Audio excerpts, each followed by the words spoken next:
Ronald Buchanan, the Buffalo and the National Guard. My wife and I were just returning to Detroit from a peaceful 3 months in Oklahoma in 1967 when we found ourselves in the midst of the riot. I had been in the Army for about a year and was scheduled to be shipped off to Vietnam within the next couple of weeks. I first heard about the riot at the airport. Little did we know that in Oklahoma, our days of coming home to a little house to find her waiting there would be something to treasure. Life was simple there.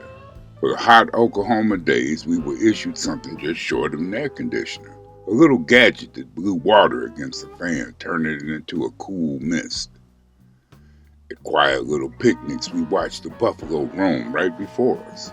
In the cool evenings, we joined other young couples outdoors, sitting around campfires where we socialized.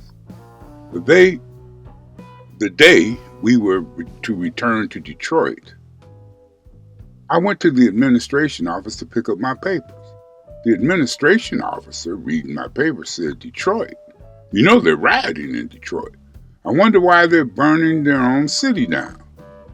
In defense, I told him what he could do with that comment.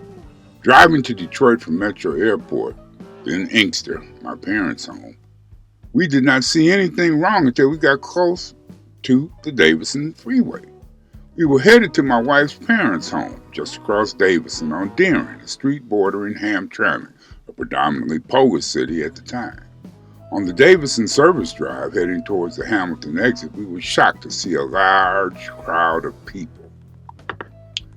At first, the people were just standing around, and then a large noise, a shot rang out. Immediately, the crowd started moving, all in one direction, then in another direction. My wife and I needed to get across the street, but I sensed that our window of opportunity was small. Fearfully, my wife asked, "You're going to drive through that?" I remember that she was wearing all white. I turned to her and said, "I don't want us to get trapped here." I sped up and we made it through the crowd. I couldn't help but remember the peaceful crossing of Buffalo in Oklahoma as this crowd frantically crisscrossed before us. As we got closer to Deering, we did not see any more rioting. In the house, I saw on the news that the National Guard was moving in. Being a military person myself, I personally felt a great sense of relief.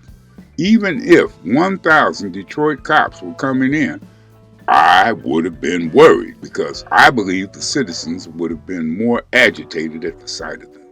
I was distressed, however, to hear that snipers were shooting at the National Guard. I found it ironic that I did not have on my uniform the day we were almost trapped in the riot. I was in civilian clothes. I would have been in danger if I had been seen in my military uniform. I was kind of worried for my wife since I had to leave in a week. What kind of city would she be left in? The greatest worry at the height of the riot for me was not knowing what was going to happen next. Would the riot spread over the entire city? Fortunately, the riot was over within 5 days, so I felt a little better when I had to leave.